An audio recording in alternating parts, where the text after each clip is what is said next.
Throughout history, almost all instances of hyperinflation have been caused by one thing: governments printing money without restraint. Governments often resort to printing money to stimulate the economy, but this approach inevitably leads to uncontrollable inflations.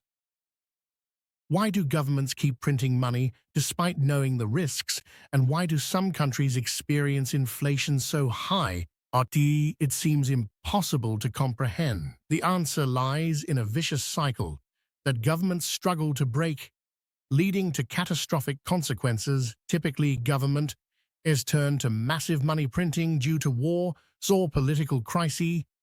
Take Germany in 1920 to 1923 and Hungary in 1945 to 1946, for example. These countries, faced with the aftermath of war and overwhelming reparations, were left with no choice but to print money to handle their fiscal crises. So, what happens when a government prints money? The money supply increases rapidly, driving demand up and triggering demand pull inflation. But as inflation spirals, wealth distribution becomes increasingly uneven. People focus on meeting basic needs rather than saving or investing.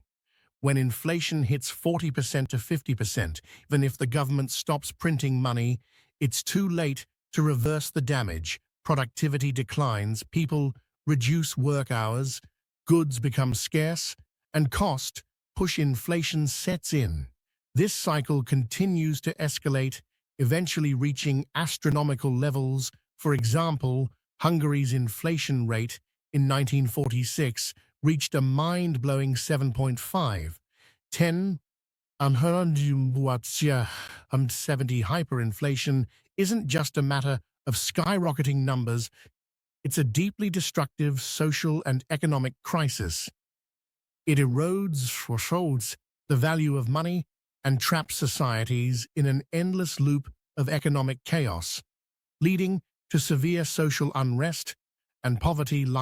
Follow and share for more such good, informative videos.